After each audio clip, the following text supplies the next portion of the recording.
feel like I've been watching a tennis match because when the questions are asked here, you were looking here, and you did such a great job of answering every question, or listening to every answer, and turning your head back and forth. So I felt you were watching the same tennis match that I was. But it's great because I know you all saw me looking over. And I was just hoping that you were paying attention. And you were, and I appreciate that. I want to talk about when we first met. And it started out Monday. I mean, this is day 4. We're old friends now. When we first met Monday morning, the judge introduced himself. The judge gave a little bit of a lead-in to what was to come, gave you some information, read a few things to you, and then the state got up. And the state gave you an example about driving while license suspended. And they minimized it. And they said, it's just this and this. But then we dug in a little bit deeper when I got up there. And we saw that it wasn't just such a minimalistic task to overcome a couple of hurdles. That there was a lot more to it. And we spoke a little bit about definitions and jury instructions. And I think that as we dug in, we spoke about how it was important to look at every aspect. You said that. It's important to look at every aspect of the jury instruction. And as we break this case down, I'm going to hold you to that. You all promised that you would do that.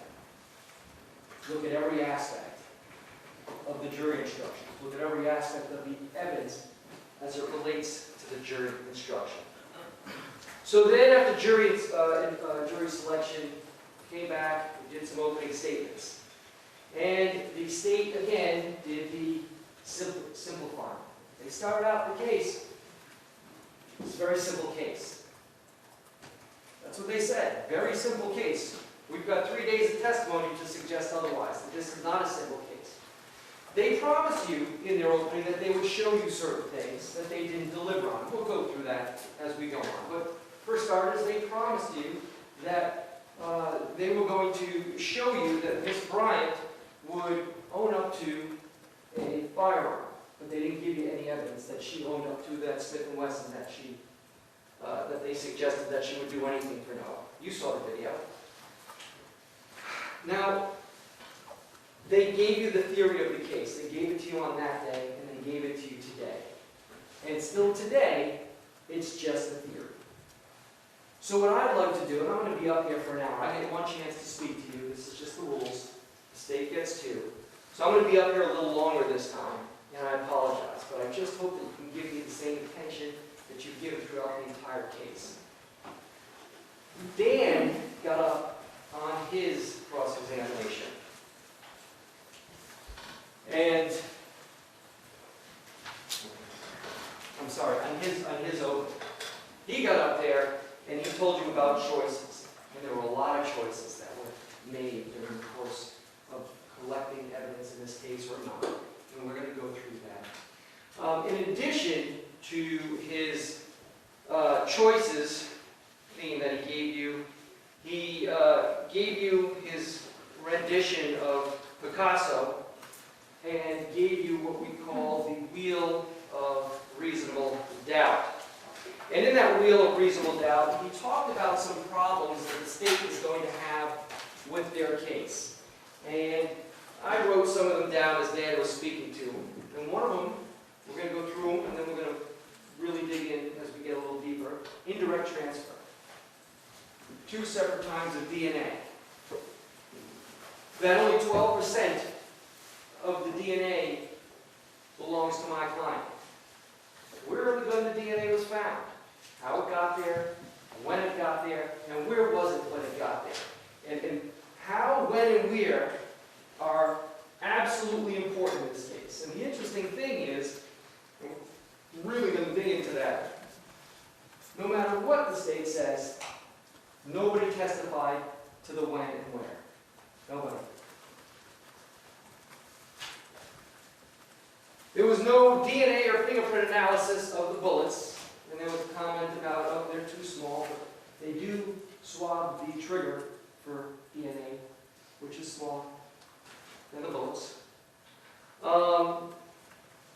That they didn't swab the glove box, the interior of it, any of the contents of the glove compartment. They didn't tell you what else was in there. And more importantly, they didn't swab the exterior, including the latch of the glove box. That was on his wheel of reasonable doubt. There were no latent prints run from the gun twice. No, the suggestion is not that they were trying to create evidence that was not there the first time. The suggestion is very simply, both times there was no DNA. I'm sorry, there was no fingerprints. Here's a big one. There's no eyewitnesses. Nobody places a firearm in Noah Williams' hands. Not one person. And nobody testified that Noah Williams knew that firearm was there. Nobody. Ms. Bryant lawfully purchased the firearm, and Ms. Bryant has a concealed weapons permit. And there was another one that I'm going to add that wasn't on Picasso. And that is the 120-day time frame in which the state is alleging that this happened. And I'm guessing approximately 120 days, November 4th to March 4th, about 4 months. So we're going to call that the range, okay, as we go through it. So what I'd like to do now is tell you how I remember the evidence. What I think is important about each and every witness. I'm going to go through each and every witness, and then at the end of it, we're going to talk about the jury instructions, some of which you've already heard. And we're going to apply the jury instructions to the evidence. So let's start with Officer Ledyard. He's the first one there. And no, he didn't write a report. Why is that important? Because if he saw anything of value, he would have. That's what he said. Okay? But he didn't write a report because he didn't see anything of evidentiary value. But what he did see is he did see a car that he testified to that was driving in a manner that gave him the ability to pull them over. I think he said speeding and maybe lynching without blinker. So he turned on his flashers. And right away, that car pulled over. That's what he said. There was no hesitation. This was a normal stop. Why is that important? Because it minimizes the time frame. He said that he walked right up to the car. When you saw the video, he walked right up to that car. As soon as he got out, as soon as he stopped his car, he walked right out. Again, without delay, minimizing the time frame for the state's theory to be possible. And here's the most important part. He spoke about his training and experience. And what is his training and experience? As he walks up to a car, he is to look for furtive movements. And we discussed what furtive movements were. And he agreed with the definition of furtive movements being movements to try and hide something. And he told you that not only didn't he see any furtive movements, he saw no evidence. None, including a shirt up, that would suggest Noah Williams tried to hide something. Next was Officer Zins. Oh, let me go back to Officer Ledyard, also important. The only day he ever saw Noah Williams was that day, March 4th. No other date during this time range. Same for Officer Zinn. The only day he ever saw Noah Williams was March 4th. The only day in that approximately 120 range there. Now he testified that Antonisha Bryant was the owner of the car, that he asked her for consent to search the car, and without hesitation she did consent. And not only did she consent, when asked if there was any firearms or anything illegal in the car, she said, "Oh, I have a firearm in the glove box."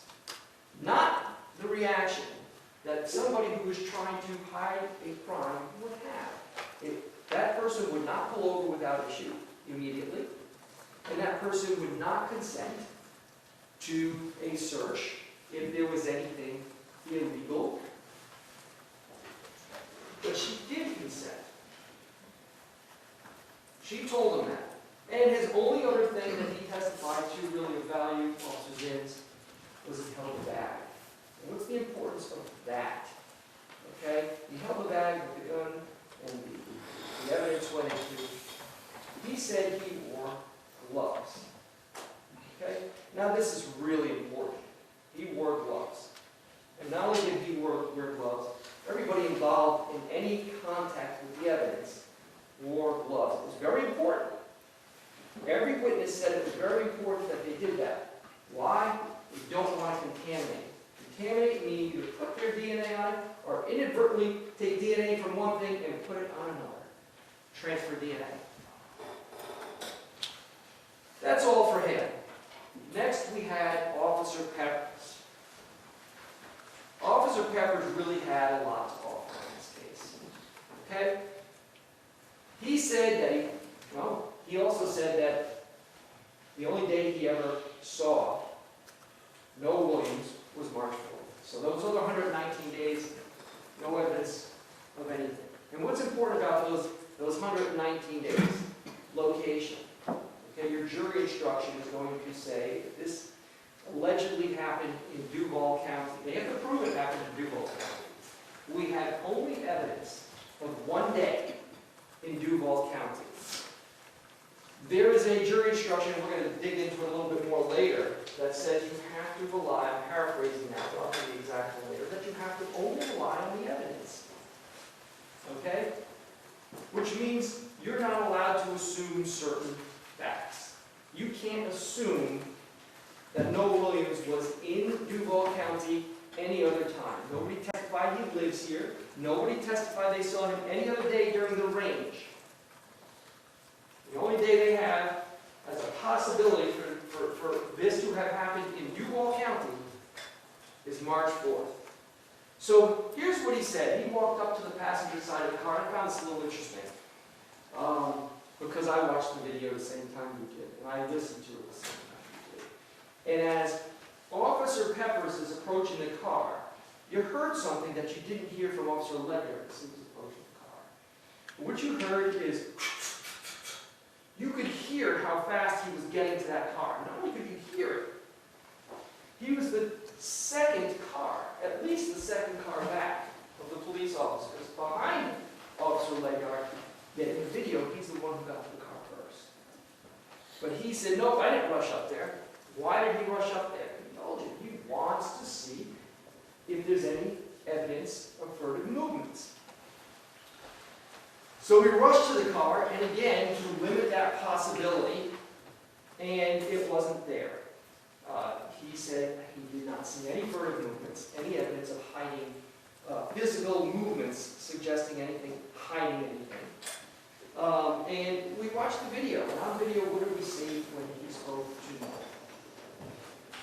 Well, I'll tell you what I saw. I saw that when he was asked for ID, he was compliant. And he gave it without hesitation. I saw when he was asked to pull down his mask to make sure that that's the person on the ID, he was compliant, not even hesitating. I saw when he was asked to get out of the car, he was compliant, no hesitation. Now, he did exercise his constitutional right not to be searched, but he was asked to be pat down for weapons, and without hesitation, he complied. He was fully compliant. Certainly not the actions you would expect of somebody that was nervous that they were about to get caught committing a crime.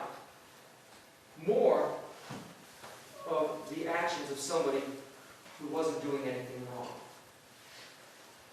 However, there was this testimony of a posture, that he was leaning back, and his shirt was up. Here's the interesting thing. Not one other officer saw that shirt was up. Now look, I get it. Not a lot of officers were there. Ledyard was there. He didn't see it. We know that Zins was there. No testimony that he saw it. And, as you saw, later on, Officer Peppers take very good care to make sure he had the ability to document evidence, even narrate it as he was looking into the glove box. He's doing that. Now, he chose not to use a camera. He chose to use his glove box. But he chose not to do that on a crucial piece of evidence. And that is suggesting that this shirt was up. Now, maybe the shirt was up. I'm not saying he's lying. I'm just saying he didn't document it. Okay? Objection, Your Honor. May we approach? Sure.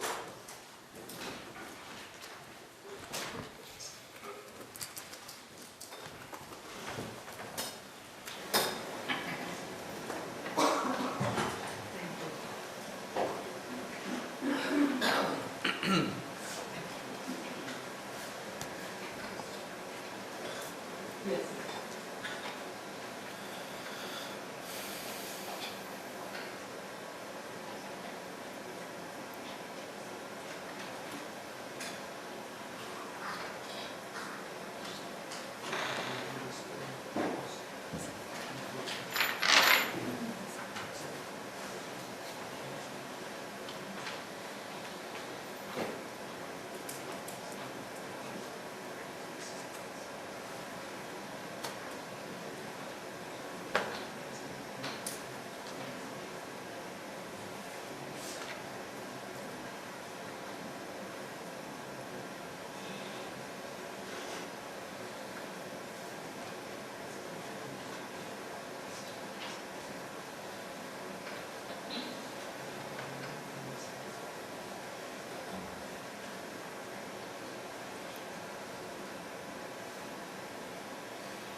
focus on the documentation. And here's the interesting thing about Smith & Wesson. This is a guy who, of course, knows guns for, at least for his law enforcement career. It says it's a Smith & Wesson. First of all, this case is about one gun and one gun only. Jury instruction, you're going to say it's about this Glock. It's the only thing this case is about. But the fact that they play a video that says, oh, you have a Smith & Wesson, shows that he did not even know what Antoinisha had. He had no idea. And there was no confusion between a Smith & Wesson and a Glock. So, at this point, here's what Officer Peppers does. And he skirted around it when I asked him about it. He said, I get it right, you ain't as slick as you think. And then he laughed at Noah as he put him in cuffs. That's how he takes his job. Makes a comment like that, and then laughs at him. So then he made a decision, and here we go back with the choices then. A choice was made.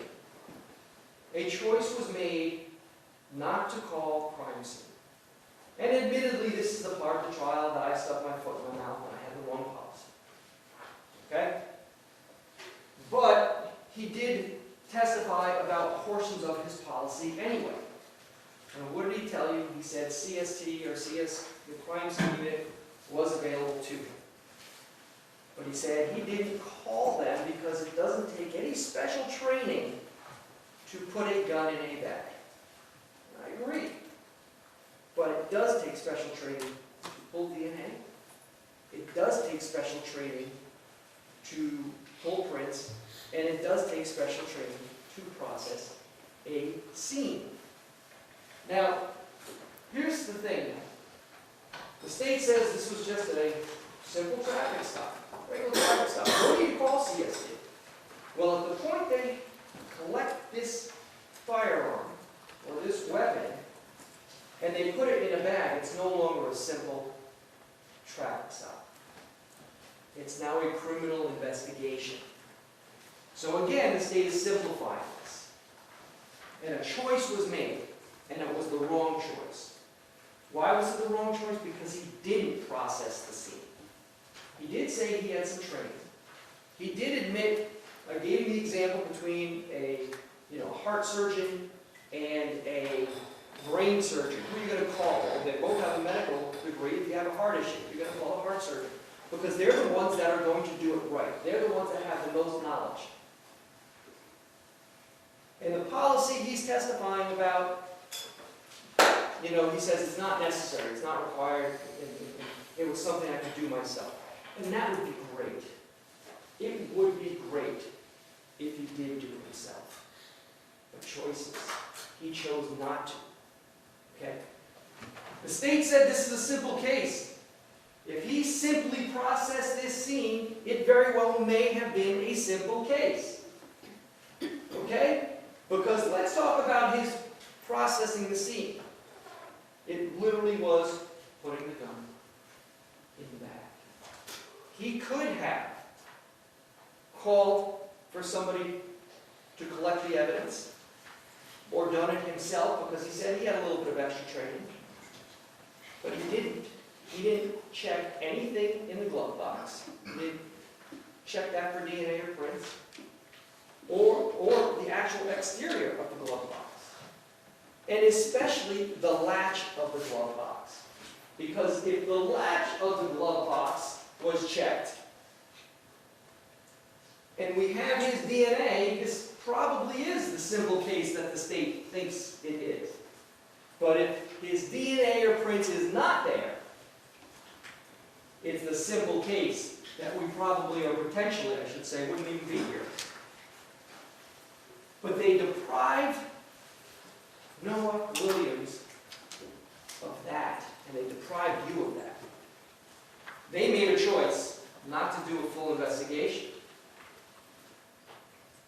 Now, here's what they found in there. And this is interesting because it just makes the theory of the case from the state just so unrealistic.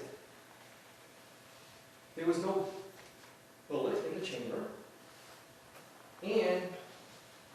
was no clip in the gun. Now, Officer Peppers testified, I think it was Officer Peppers, that when he carries, he has his firearm ready to use, and that makes sense. You're not going to carry a firearm because you might need it, but not have it ready to use. Click off the safety and use. So everything was separate. Going back to why he didn't process the scene, he said, oh, maybe environmental factors. Then he said this one thing that I thought was especially interesting. He said, well, it's, everybody's going to have their DNA or their prints on there. Because that's what you do when you get into somebody else's car in the front passenger seat. He's suggesting that if you get into the passenger seat of a car, you're going to be going through somebody's glove box. You're going to be opening and touching the latch in somebody else's car. It's an automatic type of thing. That was his reasoning for not doing it. So, if Noah Williams put that gun there at that time, he would have had to touch that latch. Now, he said also that, I asked him about his policies, and he said that, you know what?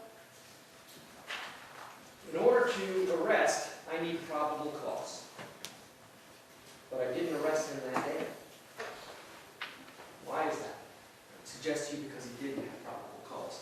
There was not any evidence on that day that Mr. Williams had ever seen or touched that firearm. It was a theory, but there was no evidence to support it. And if there was, he had the authority to make that arrest on that day. Now, let's finish up his first day of testimony with this. He admitted not one officer and not one civilian can put that firearm in Noah Williams' hand, and not one officer and not one civilian can put knowledge of the firearm there and attribute it to Noah Williams. Well, then we got to the second day of Officer Peppers. On the second day, this is when there was that reiteration of the wrong policy. But the interesting thing about that is when he was talking about what his policy was, on the first day I asked him if he had it, he was tasked with looking at the wrong policy rather than looking at the right policy. That's what he was tasked with doing. So he had an opportunity to come in knowing that he was going to testify about policy and show you, hey, look, I'm doing it right. And he didn't. He wasn't asked to, and he didn't think to. All right, so let's get to a little bit of the science. First one is Miss Adams, and she was the one who dealt with prints. Now, the interesting thing about her is that she, again, checked twice. And again, we're not suggesting that they were trying to create evidence. There's no evidence of it. You've got to rely on that. But the importance of checking it twice is that both times there was no identifiable prints. She spoke of several reasons why there was no identifiable prints. And I missed something going back to Peppers, and I'm going to tie it up right now. For example, she said if somebody was wearing gloves, maybe there won't be prints. She said if somebody had a cleaning agent, that they could have cleaned it. And if somebody wiped it clean, those are some reasons why you might not find some prints. Okay? Going back to Peppers, day one, I asked her, client wearing gloves? No. Did you see any cleaning agents in there? No. Was there any evidence that he did anything to wipe it down? No. Now, here's another choice that was made by the state. We're lucky because we got to hear about it. When Miss Adams did her examination, she wrote a report, and the report spoke about no prints on the firearm. What we found out yesterday, I think, that she also examined the clip. Now, I don't recall that being on her report, but don't you think it's important? If their testimony involves removing the clip, that we should know whether or not that it was examined, it was. We got lucky. We found out. She was honest about that. Yeah, you know what? I did that too. And interestingly enough, no prints on the tip. Also no DNA on it. Next was Scott Waltzlawick. He's the gentleman who swabbed the firearm. And what he said is that he was careful to avoid areas likely to contain prints. Much like Peppers, the other person who used gloves, he also used gloves. And the reason why he was careful to avoid that, because again, he did not want to contaminate the evidence. So he took careful care. Now, yes, it's possible that something he did may have interfered with that. But there's no telling, because he has no recollection about exactly what happened or how he did it. He just swabbed the whole weapon here with one swab. Now, here's the great thing. When Dan here was cross-examining him, there was a big demonstration. And Dan took the firearm. He took out the clip. He manipulated the gun to show how the clip worked and how it has to come out. But if you watch him, where were Dan's hands? Where they would normally be when you would touch the firearm. Now, I'm not going to pick it up. But you saw him, and the hands were all over it. And the hands were on the clip. Okay? But yet there was no DNA found on the clip. No fingerprints found on anything. Detective Daigle got up, and he was the guy who is, look, he was great. He gets up and he says, hey, I also was wearing rubber gloves, or latex gloves. I use latex gloves when I remove these guys right here. I'll get up to the bullets. And he said he did that because he did not want to contaminate them in case there was any DNA or if there was any fingerprints on it. Now again, I get it. These are not the biggest things right here. But these are bigger than that trigger. And that trigger is white. So he knew that there was the possibility of evidence on these bullets, or lack thereof. So he was careful on that.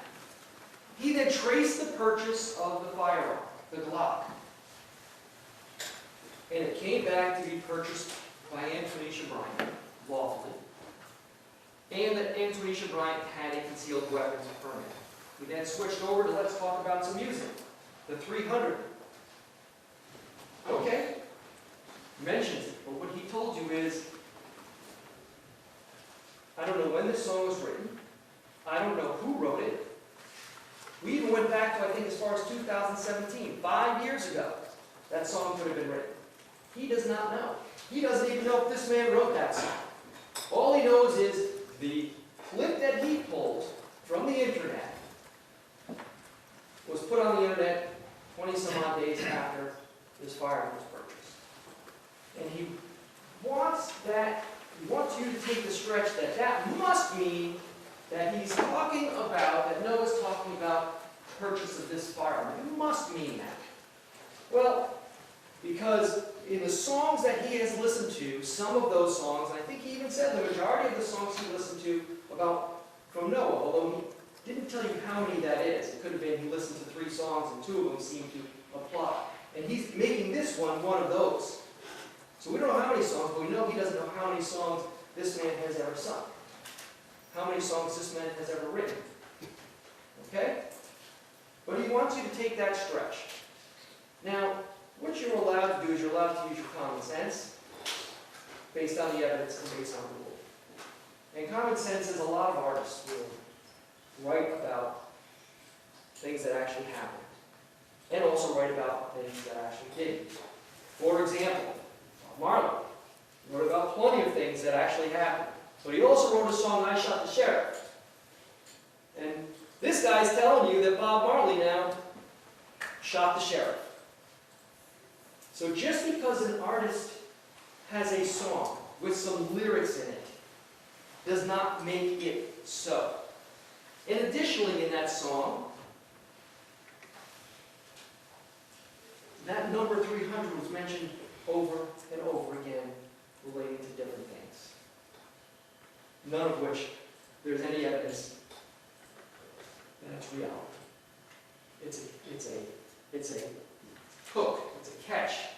It's a part of the song that you want to bring people in. But what he did say about songs is that he has no idea, again, when it was written, who wrote it, or when it was released.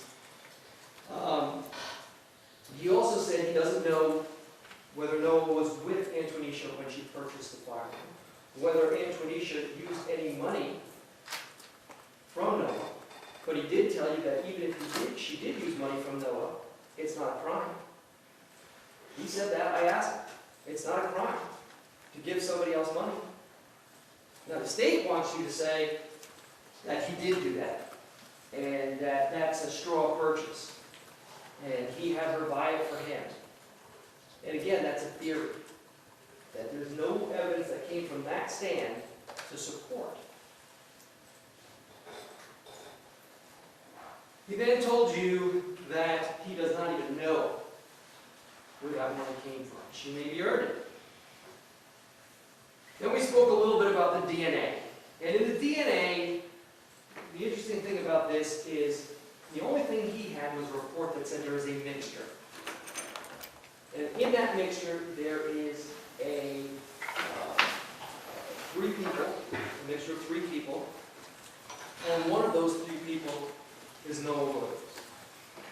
So, what you haven't heard from us is us saying that that DNA is not Noah Williams. Okay?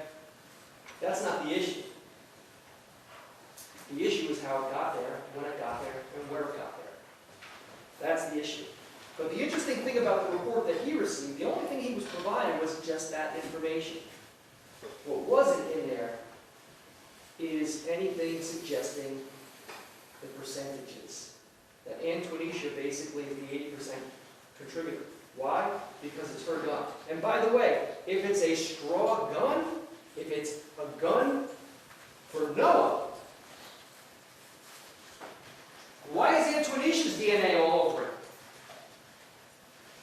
Why is her DNA all over it if it's his gun? Why is she the major contributor if it's his gun? And what you believe, oh, they pass it back and forth? I don't know. It doesn't make sense. If this gun was his, and he was the possessor of this firearm, that DNA would be, he would be the primary. And she probably wouldn't even be on it.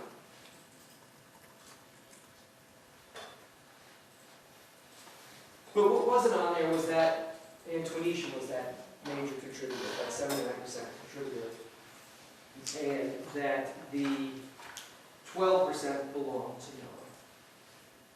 And he confirmed, and I asked him on this, that the DNA was the basis for the arrest. Now the state added to that a little bit afterwards with all of the other information, but that wasn't the basis for the arrest, because if that other information was the basis for the arrest, he'd have been arrested back on March 4th.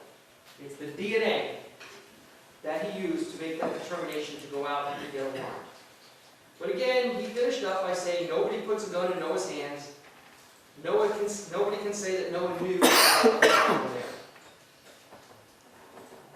And now let's talk about the DNA witnesses. Let's start out with Miss Adama. And here's the interesting thing about Miss Adama. Okay? Her experience. Okay? She talked about her experience. And what was her experience? Her experience was one thing, and one thing only. And that's taking this swab with DNA and this swab and DNA and seeing if there's a match. That's the only thing she's ever done. That's her entire career. She has never taught.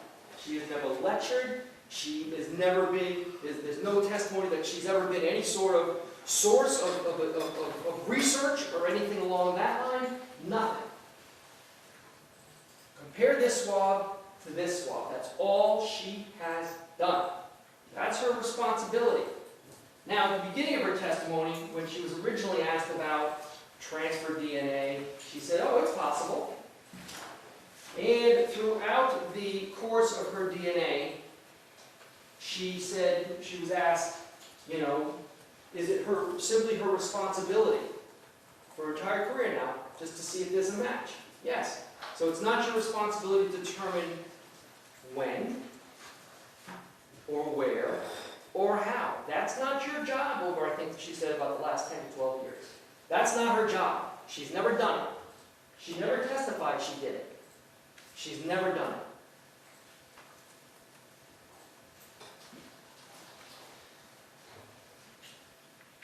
Now, she said that repeatedly throughout her testimony.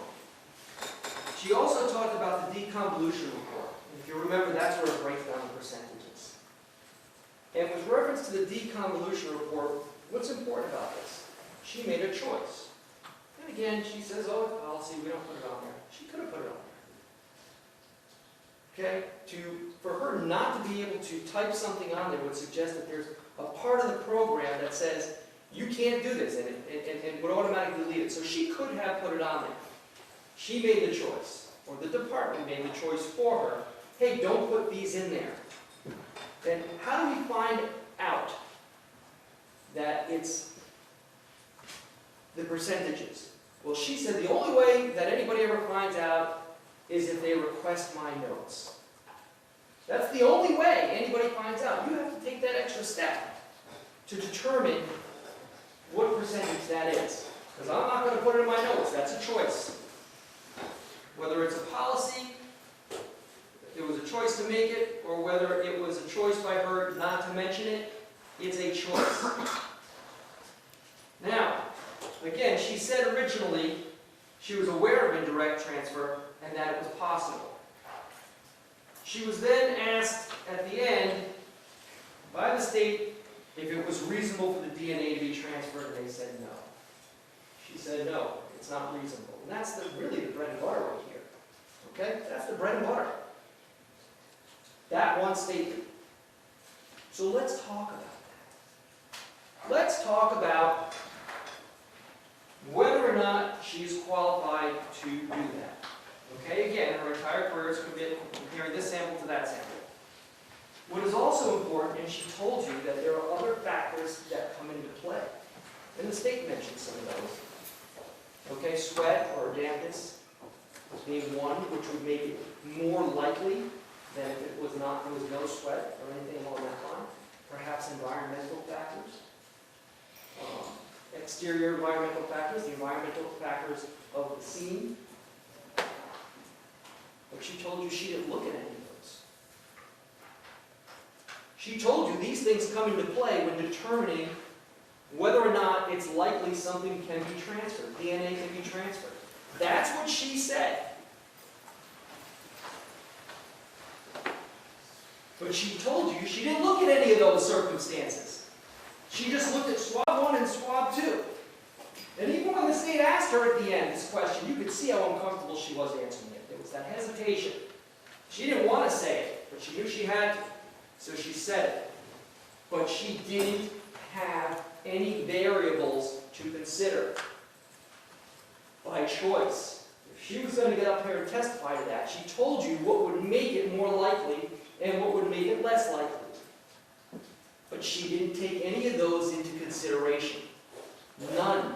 She was not qualified, first of all, from her background and training to make that. And then she made an unscientific conclusion by not considering the variables that she said needed to be considered.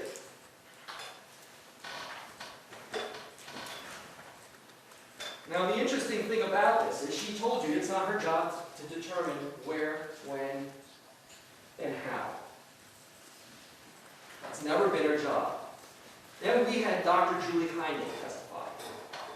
Now, well, Ms. Adana has no experience as an author, as a lecturer, as a teacher. She's never been published. Nothing along that line.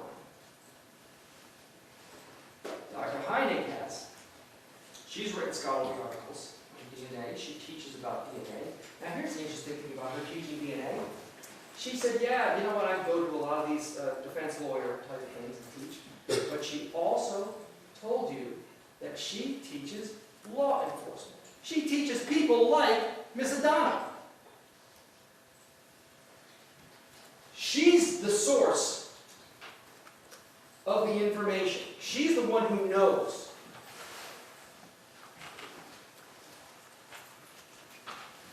Now, what she did is she considered other things.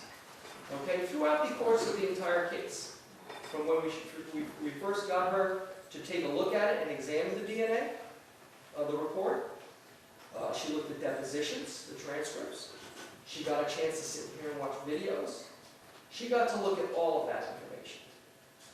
She took that opportunity to do so as she could. Now, for the most part, she agreed with Miss Adana. There really is just one thing that she disagrees with. And that is the last statement by Miss Adana, which conflicted with her first statement and her middle statement, but that last statement by Miss Adana. Now, it was brought up, she's been paid thousands of dollars. We paid her thousands of dollars. The interesting thing is, we know she's telling the truth. How? Because if she was going to do what we wanted, she'd have said, oh, it's a short thing. This was transferred. But she didn't. She told you the truth. And what is the truth? The truth is, there's no way at this day that it is possible. There's not the science out there to determine the how, the why, and the where. Okay? She said, I agree with all the findings from Ms. Adana, but when she said it's not reasonable, well, Dr. Hennig said there's no way to determine it. We don't have the science for that. So when she was questioned over and over and pushed by the state, she stuck to that same answer. It's not because she didn't want to answer otherwise. It's because it's the truth. And again, I would have loved her to say, oh no, this was definitely transferred. But that's not what she said. She said, the science as it is today, Dr. Honig, who teaches people like Ms. Adana, told you that what Ms. Adana said is not supported by science. And additionally, no variables were taken into consideration in offering that opinion. The only thing the DNA shows you is whether it matches this person to this sample. That's it. All right, so I want to now, I've summed up the evidence. I want to go through some of the jury instructions now. All right. Judge is going to read these all to you, but I'm going to ask you to focus on a few of them.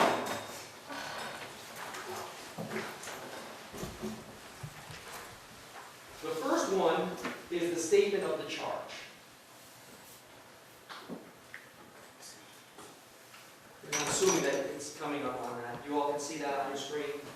And the important part that I want to make sure you focus on is the Glock 22. The other gun doesn't come into play here. Okay? It's nothing for you to consider. It's not part of this case. Going over to the next page. Possession of a firearm by a convicted felon. Here's where we go back to that suspended license example. Okay? There's two parts. And that's what the state said at first. It's just two parts. They did give you some definitions.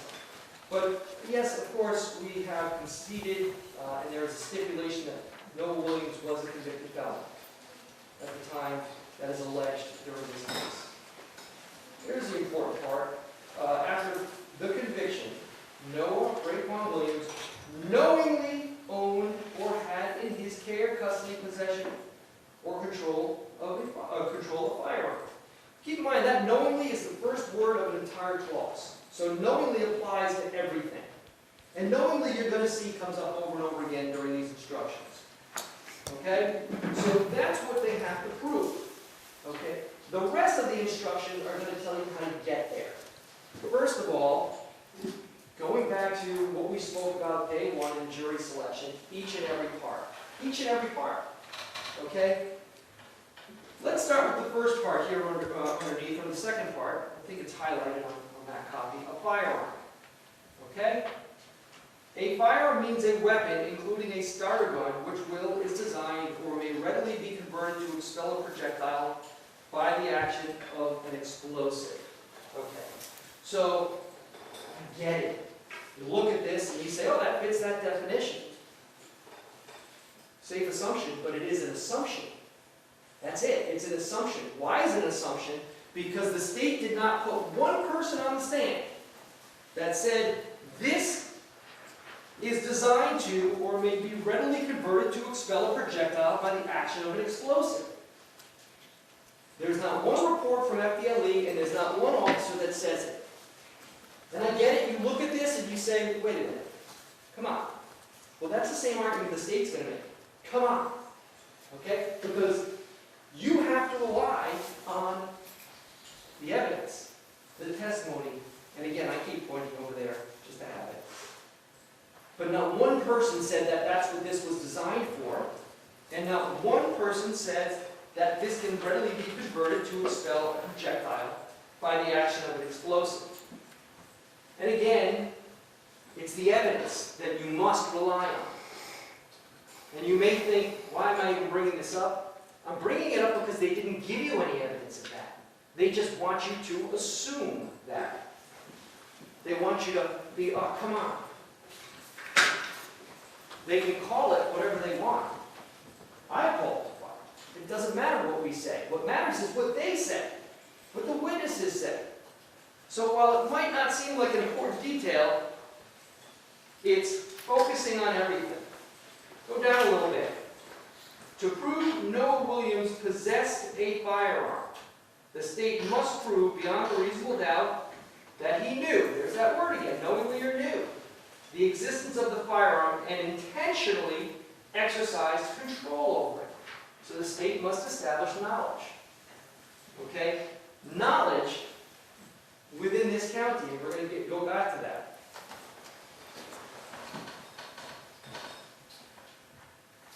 Going down a little bit more, mere proximity to a firearm does not establish that the person intentionally exercised control over it in the absence of additional evidence. Mere proximity means if he wasn't, just simply by being near something is not enough. That's what that instruction is telling you. You need more than that.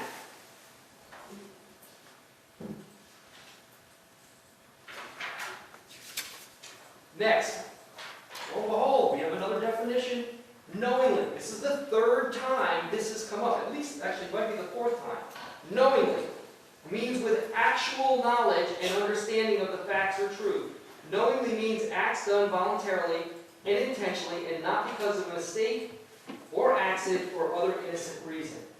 In other words,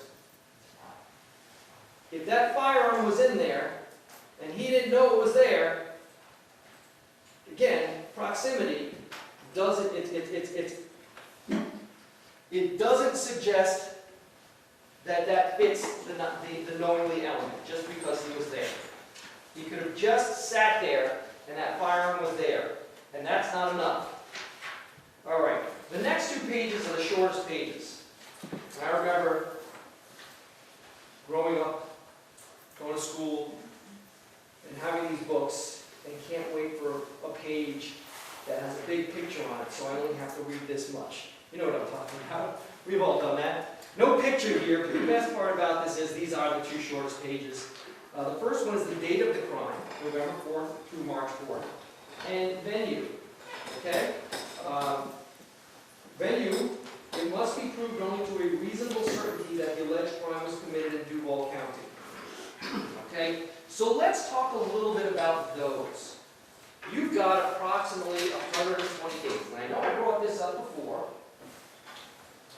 But out of the 120 days, they have Noah Williams in this jurisdiction, this venue, Duval County. And I'll read it again.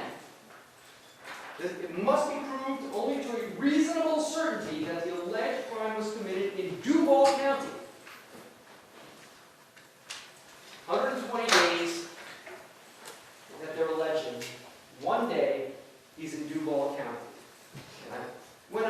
calculated last night, that's less than a 1% chance, based on their time range, that this happened in Duval County. That if he had possession of that firearm, if he's the one who personally put that DNA on that firearm, there's less than a 1% chance that was on that was done in Duval County. And I would suggest to you that less than 1% is about as far as you can get for reasonable certainty. Now, if it was the other way around, we'd have something else. But less than 1% is not reasonable certainty. The state has not proven venue. Reasonable doubt. This is the instruction that we talked about. This is the highest burden of proof in any criminal case. Reasonable doubt. It's not a mere possible doubt, speculative, imaginary, or forced doubt. Such a doubt must not influence you to return a verdict of not guilty if you have an abiding conviction of guilt. On the other hand, after carefully considering, comparing, and weighing all the evidence, there is not an abiding conviction of guilt. Or if having a conviction is one which is not stable, but one which wavers and vacillates, then the charge is not proved beyond every reasonable doubt, and you must find the defendant not guilty because the doubt is not reasonable. Okay, I've mentioned this next part at least 2 or 3 times now. It is to the evidence introduced in this trial and to it alone that you are to look for proof. Okay? Doesn't matter, I hate to say it, doesn't matter what I say. It sure as heck doesn't matter what the state says up here either. Okay? You've got to rely on what's in there. We're here just to tell you what we believe the evidence shows. That's what they're doing up here, and that's what I'm doing up here. That's our job, no problem with that, but you have to rely on the evidence alone. And why is that important? Because there's no evidence that Noah Williams was here but less than 1% of the time, as alleged. There's no evidence that this is designed to expel an explosive. Okay? There's none of that. And lastly on that page, a reasonable doubt as to the guilt of the defendant may arise from the evidence, conflict in evidence, and lack of evidence. Let's focus on the lack of the evidence for a little bit. Okay? I hate to sound like a broken record, but nobody places the firearm in Noah Williams' hands. Okay? And even if Noah Williams, at some point during these 120 days, did have that firearm in his hand, nobody can say when that was or where that was. And these are all required. These are requirements that the state has to prove. If Noah Williams had that firearm in his hand, as the state's alleged, and it was any other day other than this particular day, we don't know where it happened. Okay? But again, Noah Williams did not have the firearm in his hands at any time, and there's no evidence of that in the form of any testimony. Nobody ever saw him with it, and nobody ever said he knew it was there. There's lack of evidence. Lack of evidence also goes to the DNA. Okay? Which is the next definition I want to speak about. Expert witnesses. This is the next instruction. Expert witnesses are like other witnesses with one exception. The law permits an expert witness to give her opinion. However, an expert's opinion is reliable only when given on a subject about which you believe him or her to be an expert.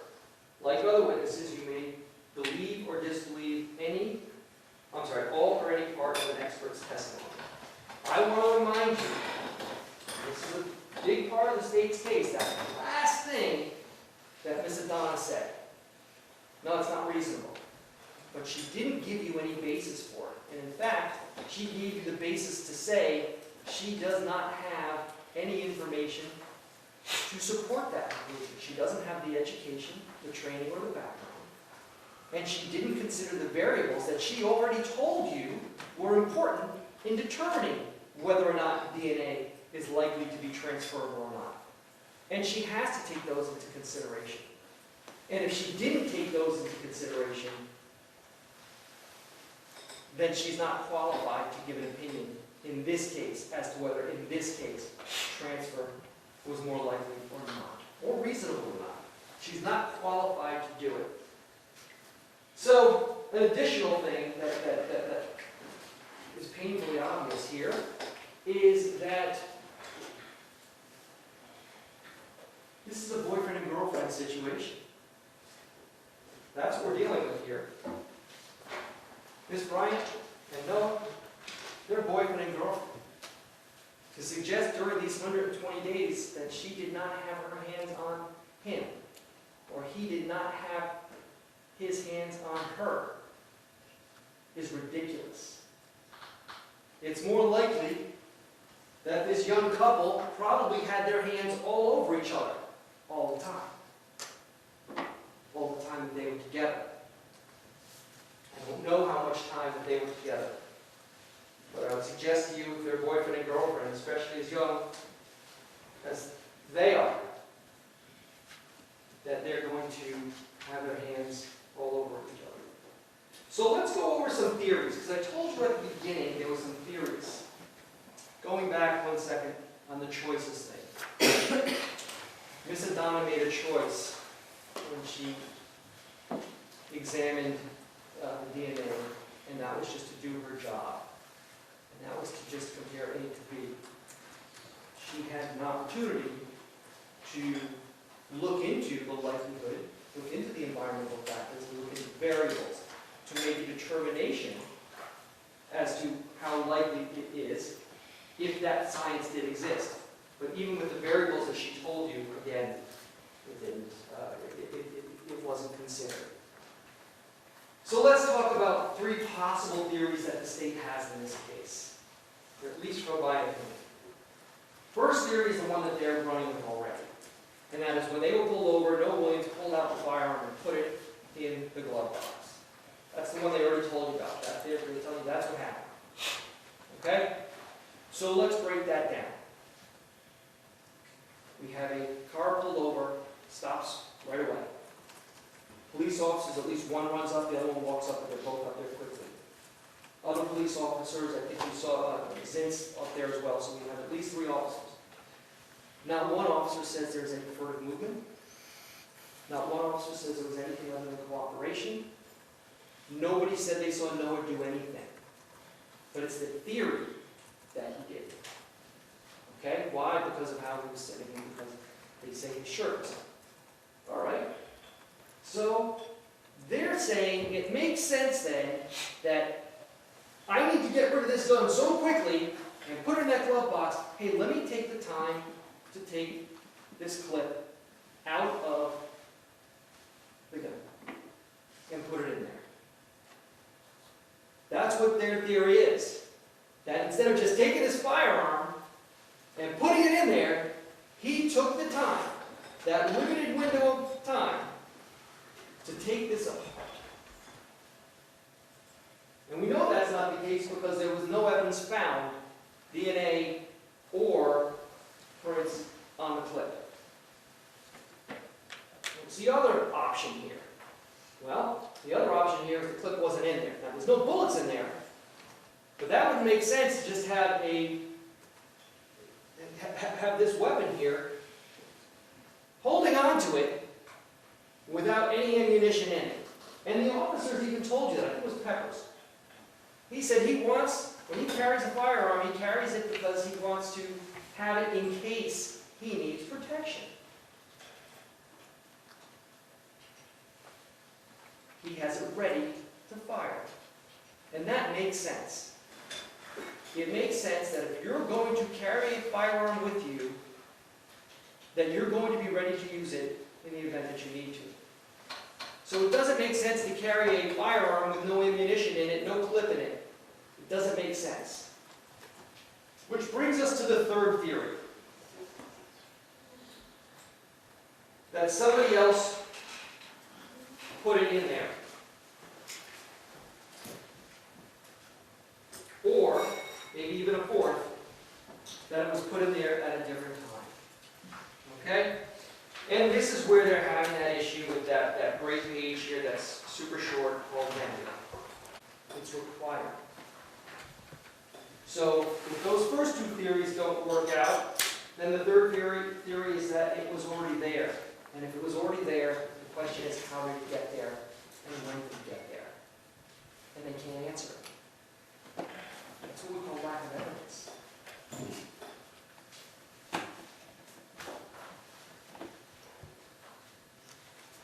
The state can't answer those questions.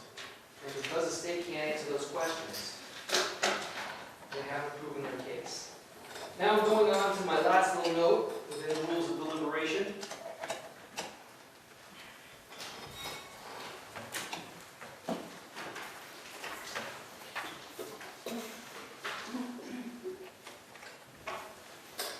And again, the state must be decided only upon the evidence that you have heard and the testimony of the witnesses that have seen in the form of exhibits in evidence. So if it didn't come from this box right here, it doesn't matter. It doesn't matter. Don't assume because this rule, and as you saw earlier, they don't allow it. It's the evidence introduced in this trial into it alone that you are to look for. Now the state's going to want to say, use your common sense. Obviously that's a fire. That's the come on argument. Come on. Okay? Or that DNA must have gotten there at that moment in time. But we don't have any proof of it. It's the come on argument. Come on. They must have done it that way. But they don't have anything to support it. They don't have anything. So I think I've been up here probably for an hour. I haven't been clock watching. But those theories of the case, that he took apart the firearm right then and there and put it in there, doesn't make sense. Didn't have time, and who would do that? That he would have had a firearm without a bullet or a clip in there, doesn't make sense. Which means it must have gotten in there some other way. I don't know. You know why? Because there's no evidence of how it got there. So at the beginning, I told you all these theories that the state has and what they need to do to prove it. And I told you to get to beyond a reasonable doubt for the state to meet their burden. All these definitions, you need to apply those to those two hurdles, to the one hurdle, because we've agreed to the first one. And just as a last minute reminder, before I sit down, knowingly, actual knowledge and understanding of the facts, truth, act done voluntarily, intentionally, and not because of mistake or accident. State must prove beyond reasonable doubt that he knew of the existence of the firearm and intentionally exercised control over it. No evidence of either one of those. Mere proximity is not enough without further evidence. There's no evidence to support this charge. There's none. Now, let me finish up here. Because again, this is the only chance I have. I don't know what the state's going to say. I'm allowed to say what they believe the evidence shows. And I can't get up here and say, oh no, they're wrong. But you can. Okay, now this case is not about sending a message to anybody. Okay, this case is about one thing only. Has the state proven their case beyond a reasonable doubt?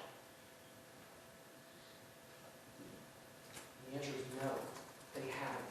So when the state gets up here and they talk about these things, and they try to clean up the holes that we just poked into this case, and that we poked into this case throughout the course of it, I'm going to ask you to again consider everything and use your memory. Not what I'm saying, not what the state's saying. But when the state gets up here, and when I'm up here, rely on your memory. And if they say something, ask yourself, where is the evidence? And is it enough? And I would suggest to you that it is not. There is a lack of evidence in this case. The state has not proven everything that they are required to prove beyond a reasonable doubt. I'm going to ask you to come back with a verdict, the only verdict based on the evidence Not guilty.